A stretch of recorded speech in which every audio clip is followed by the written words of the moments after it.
Imagine this. Before him stood all the armies of Europe. Yet he fought not just with a sword, but with a conscience. He brought enemies to their knees, but never humiliated them. He conquered cities, but never left them in ruins. A feared commander, yet respected even by his rivals. This man earned a place in the hearts of both Muslims and Christians, a rare kind of leader in history. Today we bring you 10 incredible facts about Saladin. Especially fact number 7 will surprise you, because there you'll see the true essence of who he was. Fact 1. He wasn't born a sultan, he became one. Saladin wasn't born into royalty or fame. He came from a modest Kurdish family in Syria. As a child, he was quiet, more interested in books and religious studies than battles. No one expected this calm young man would one day unite the entire Islamic world. He grew up among soldiers, waking to the sound of horses' hooves, hearing the clash of swords like music. In his early years of battle, few took him seriously, but Saladin wielded his mind sharper than any blade. He had a gentle nature, but beneath that silence burned the sparks of a true leader. And one day he rose, not just to lead armies, but to become the Sultan of the Islamic world. This wasn't just a rise, it was the birth of a man who would defy history itself. Fact 2, he built an honorable friendship with his greatest enemy. What made Saladin legendary wasn't just the battles he won, it was the honor and humanity he showed to his enemies. Do you know who stood against him? The living legend of the Crusaders, King Richard the Lionheart of England. 2 empires, 2 faiths, and 2 military geniuses. They clashed during the Third Crusade in fierce combat.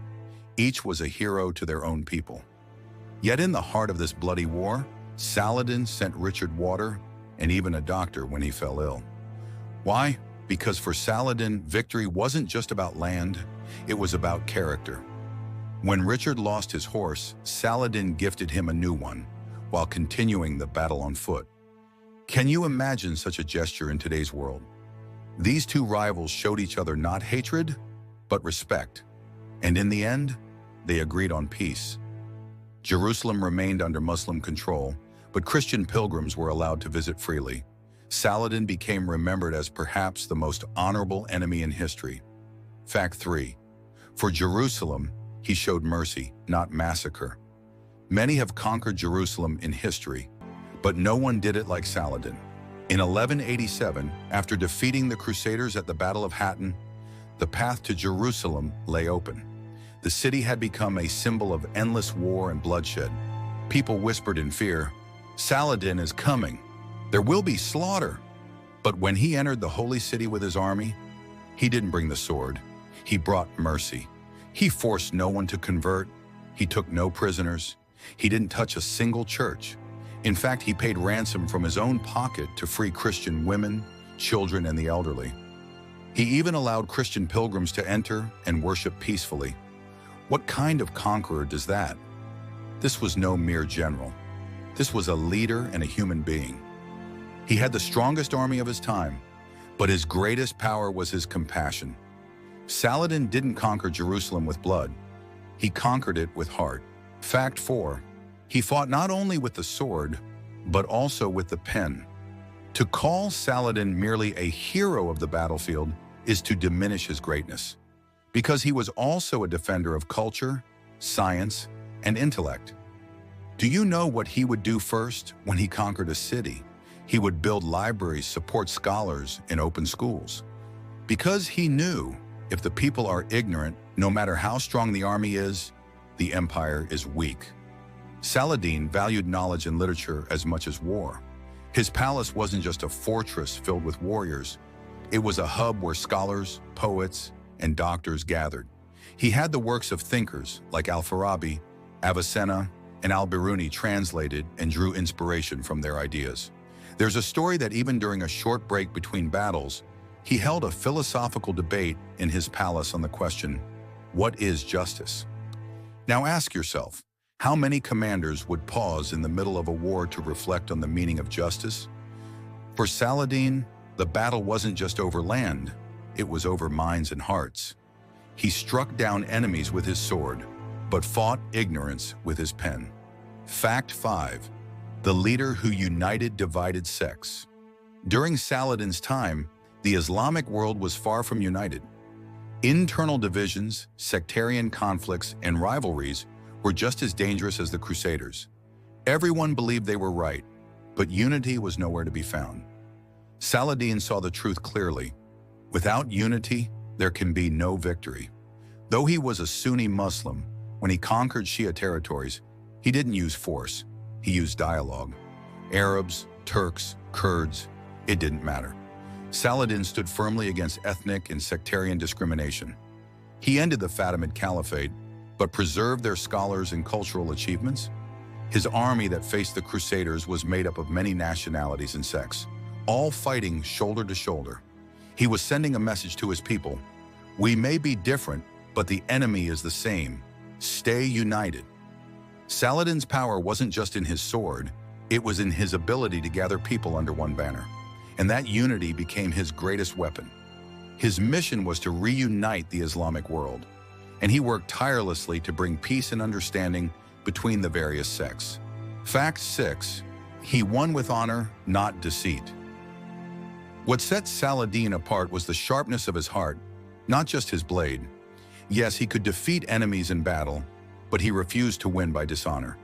In that era, politics was a game of lies, poison, and betrayal. But Saladin fought like a warrior and behaved like a human being. Take this example. The Crusader leader, Guy de Lusignan, was captured. Everyone expected his execution. After all, this man had tormented Muslims for years. But what did Saladin do? He set him free. Why? Because Saladin said, "My goal is not to spill blood, but to restore justice." He even ordered water to be given to wounded enemy soldiers. To him, even a surrendered foe was still a human being. Such mercy was rare in those times, and Saladin's admirers were not only Muslims. The Crusaders themselves called him a noble enemy. A true leader is one who is feared yet respected. Saladin achieved this. He conquered with the sword, but was remembered for his humanity. Fact 7. A great sultan who lived a simple life. He ruled empires, yet never lived in palaces.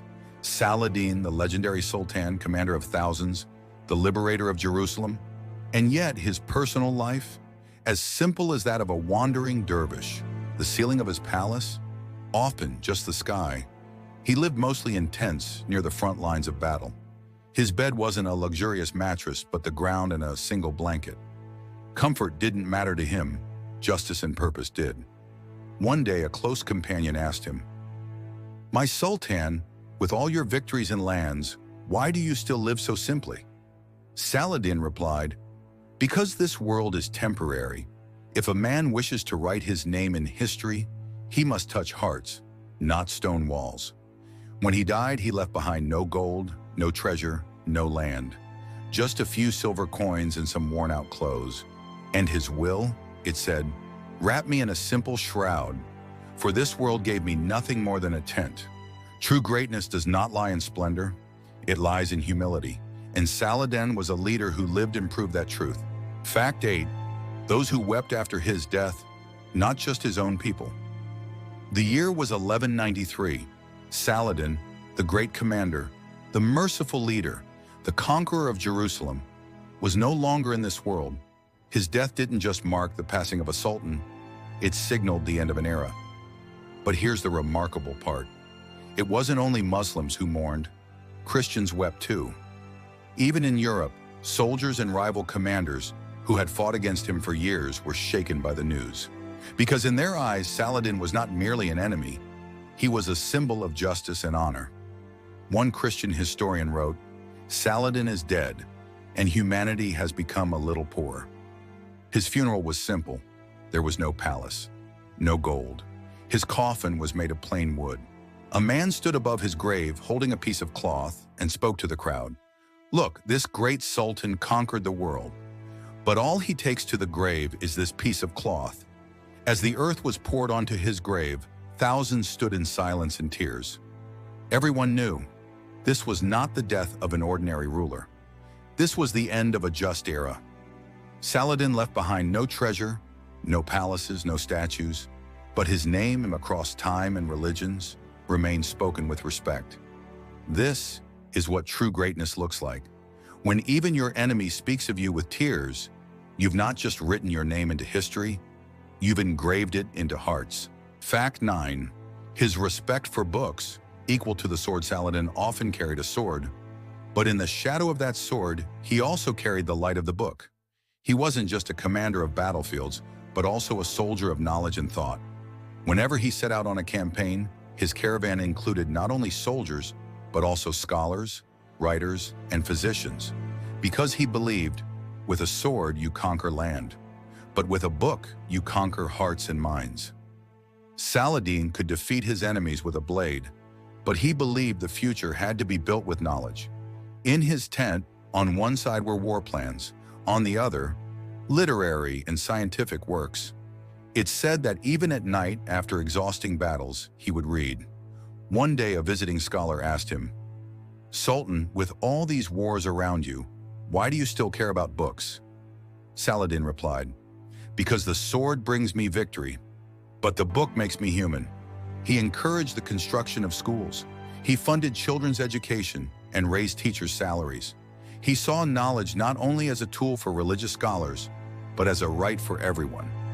Under his reign, cities like Cairo and Damascus became not just political centers, but beacons of learning.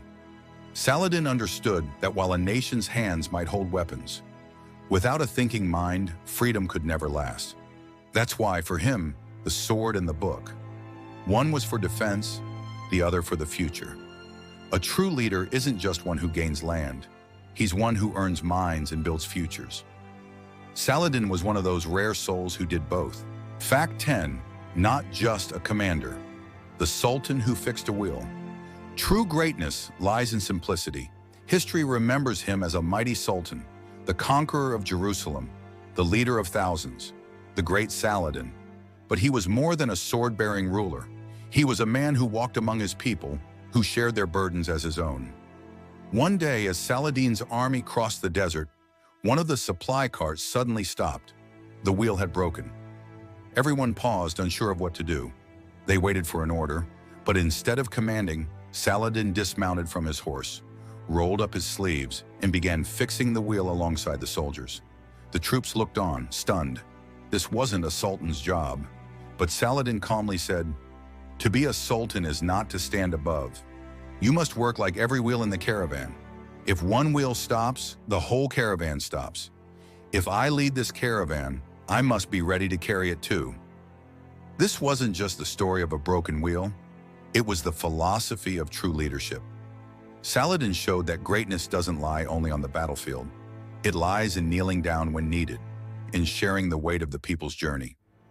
He didn't earn respect in palaces, he earned it in the desert. Not by sitting on a throne, but by standing firm on the ground. And that moment stayed with his people for generations, because no one ever forgot the Sultan who fixed the wheel. And there you have it, Saladin, a story not just written with the sword, but engraved in hearts. His life shows us that true leadership isn't just about conquering land, it's about staying human.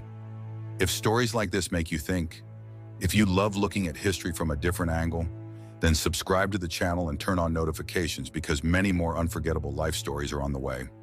See you in the next video.